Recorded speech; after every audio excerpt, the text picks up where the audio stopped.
a Ustream producer.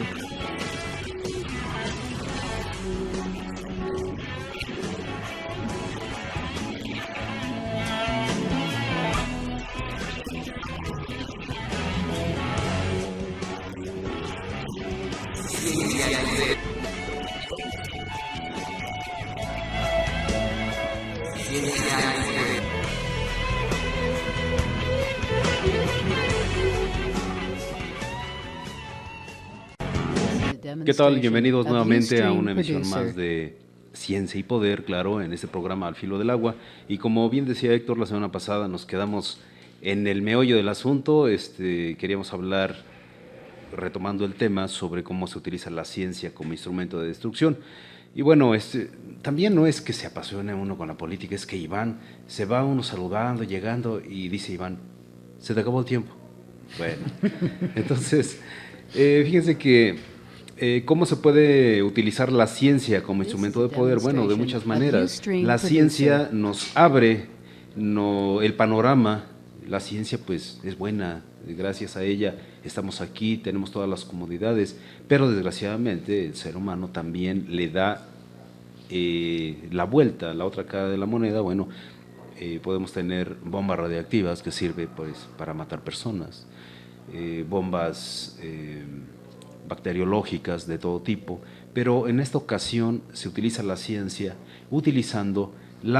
generando tecnología también para perjudicar a los seres humanos. Bueno, por ejemplo, el fracking, las minas de cielo abierto que estábamos diciendo la vez pasada. El fracking consiste en que vamos a hacer una perforación en el suelo, y esta tecnología se desarrolló principalmente en los Estados Unidos, que bueno, ahí sí tienen los recursos y no escatiman en invertir en ciencia. Perforan, no es un pozo convencional como antes, sino que perforan más profundamente, rompiendo la roca, que pues no deja pasar de alguna forma el petróleo, el gas y todo lo que se encuentra ahí abajo. Un pozo convencional pues consiste en que en ese vaivén de las capas tectónicas se agrieta una parte, sale el petróleo, el gas, pues tendiendo a la superficie, pero bueno, se detiene cuando se encuentra con una capa de roca y ahí se hace un yacimiento. Entonces perforas no tan hondo y ya sacas el petróleo de manera convencional. Bueno, el fracking, como tenemos en la figura 1, ahí se perfora más profundamente, se rompe la roca madre, y bueno, aquí hay un problema. Sí se extrae el hidrocarburo, pero más del 20% se queda ahí. Ahora, con la roca fracturada, el petróleo, el gas, tiende a subir a la superficie. Si llega a la superficie, así como le están viendo en la figura 1, tenemos una línea azul horizontal que es el agua. El agua se contamina. El petróleo, que bueno, puede llegar hasta la superficie terrestre sin problema y se presenta como una mancha, así como chapopote. Y el gas, bueno, se evapora y llega a la atmósfera. Pero en este paso, en este tiempo que transcurre de que emerge todo el hidrocarburo, bueno, pues contamina el suelo, contamina el agua y puede contaminar la superficie, dejando inútil el suelo, deja de ser fértil. Bueno, Estados Unidos, que desarrolló esta tecnología, ya está teniendo problemas en su territorio. Hay muchísimos temblores, el agua es flamable, o sea, le abren el agua, la llave del agua, y resulta que si acercas una fuente de calor, en este caso un cerillo, el agua enciende. Pero ¿cómo es posible que el agua se encienda? ¿Qué pasa ahí? Bueno, ahí lo que pasa que está contaminada con hidrocarburos. Para empezar, ya no es para consumo. Entonces, no es que el agua sea flamable en sí, sino que se combinó con diferentes sustancias químicas, hidrocarburos, y estos, bueno, tienen... Sí, trae mucho gas y es el que se enciende, y por supuesto, como dices, pues en semejantes condiciones no se puede hacer uso del agua. Es en Estados Unidos. Ahora, ya que están teniendo problemas allá, bueno, pues vámonos a México. Ya saben que aquí pueden hacer lo que quieran y nosotros no defendemos ni protestamos ni nada. Y con las reformas estructurales del presidente impuesto Peña Nieto, bueno, esto va a ser más fácil para ellos. Esto es el fracking, ruptura hidráulica. Entonces, no solamente se contamina el agua y el suelo con este tipo de tecnología, sino al emerger el combustible, sino que a la hora de perforar la roca a grandes profundidades, le estoy hablando de unos 8 kilómetros, de manera vertical, también se hace de manera horizontal. Entonces, estamos hablando de inyección de agua a presión con diferentes sustancias químicas que ni siquiera tenemos los datos de lo peligroso que deben ser. Y pues, ¿qué va a pasar con esa agua? Entonces, ¿qué pasa con todos esos químicos? Bueno, agarran y hacen otro pozo, le llaman pozo letrina, y ahí echan todo el agua contaminada y todas las sustancias químicas. Entonces, imagínate que un día se mueva la corteza terrestre, una placa tectónica, y ese pozo, ese tubo se rompa. ¿Qué va a pasar? Pues va a contaminar todo lo que se encuentre alrededor, pero aunque no se rompiera, el proceso sería más lento, pero pasaría precisamente eso, se va filtrando lentamente y va contaminando otros cuerpos de agua. Es que esa es la lógica de, pues, desgraciadamente muy extendida entre los seres humanos, de que si no ves la cochinada, no existe. Por eso echamos la basura a los botes y se la lleva el camión y las ponen en unos depósitos que contaminan mucho, en los famosos tiraderos. Pero como no la vemos junto a nosotros, sentimos que la cosa está limpia, que no hay problema. Pero esto que estás contándonos, pues es a nivel industrial y son cantidades enormes. Ajá. Ahora, no hemos mencionado que a la hora de hacer este tipo de perforaciones, 1 de cada 20 perforaciones, los tubos truenan. Y ya está ahí el agua que fue inyectada a presión. ¿Dónde se va eso? Pues bueno, pues a contaminar. Entonces, una vez que se hace esto, bueno, ya se extrae el petróleo, obviamente la mayor parte sale por pues, las perforaciones, pero insisto, hay un excedente que sale por las grietas que fueron ocasionadas por estas explosiones, esta fractura hidráulica. Entonces todo eso contamina. Ya una vez que se hizo esto, bueno, nos vamos a la figura 2. Es una perforación, la primera perforación hecha. Y bueno, ¿qué sucede después?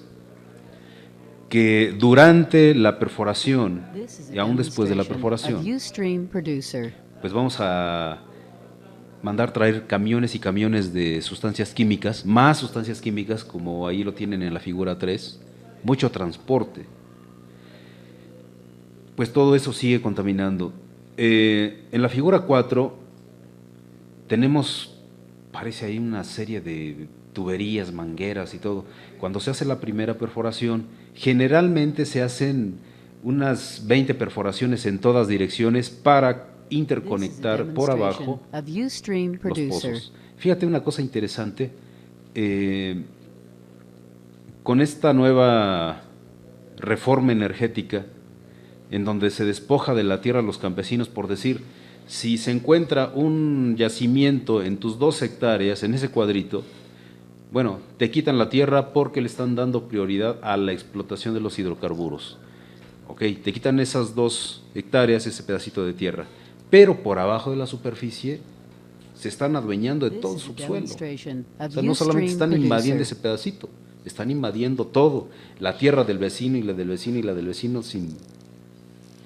Eso lo hacen con perforaciones en diagonal y dando curva, ¿no? Generalmente son horizontales, pero pues, rompiendo la roca madre y pudiendo pues, explotar la mayor cantidad de hidrocarburo. Entonces la contaminación no solo se queda en la zona que están declarando abiertamente que está abierta la explotación, sino pueden estar perforando medio kilómetro, 1 kilómetro o más en horizontal, y entonces van a ser contaminadas otras propiedades y otras zonas. Por supuesto. Esto aunado a la explotación minera de cielo abierto, ¿qué pasa? Que en el estado de Puebla existe una cuenca llamada Libres Oriental. Una cuenca es una cazuela. Entonces, ¿qué pasa? Que tenemos un escurridero del Pico de Orizaba, del Cofre de Perote y buena parte de las montañas de la Sierra Madre. Entonces, esa cuenca se caracteriza por tener el agua más limpia, más pura de la zona. Entonces, la perforación que hagan o la explotación de minas que hagan en el Pico de Orizaba, que hagan en el estado de Veracruz, que hagan en el estado de Tlaxcala, pues estamos hablando de la misma cuenca, se va a contaminar todo. Es el mismo escurridero de agua de la montaña. Entonces, es muy importante tener en cuenta e informar a la población que no permitamos que se instalen este tipo de cosas, aún con la reforma de Peña Nieto. Solamente acuérdense que el artículo 39 de la Constitución nos dice que el pueblo tiene el poder y que en cualquier momento podemos cambiar la forma de gobierno si es que el gobierno es un incompetente, como es en el caso, ¿no? Entonces, estamos hablando de nuestras vidas, estamos hablando del agua, del líquido vital para sobrevivir, para vivir. Solamente nuestro cuerpo está compuesto del 80% de agua. Entonces debemos defender nuestros recursos y evitar que la ciencia sea manipulada de tal manera por quien tiene el poder, pues para matarnos prácticamente. Ya no solamente explotarnos, sino matarnos, ¿no? Ya pareciera que ellos deciden quién vive y quién no. Pues en los hechos así lo están poniendo, porque cuando nos imponen ese tipo de cosas que nos describes, pues nos condenan a ser víctimas de esos de contaminaciones. Entonces, eso aunado a la entrada de los transgénicos, que insisto, los transgénicos no son malos. Lo que está cruelmente, y es un verdadero crimen, es que ellos tengan el control de todo y que nosotros no podamos ya ni mover las manos. Desde la compra de semillas, todos los agroinsumos se les tengan que comprar a ellos, y si no se le compra a ellos, pues simplemente no se da nada, no se produce nada. Ese es el control de la energía, el control del alimento, que quien tiene el poder y el control de esos dos factores puede dominar el mundo completamente. Pues sí. Bueno, pues ahora sí terminamos con el tema, nos vemos la siguiente semana.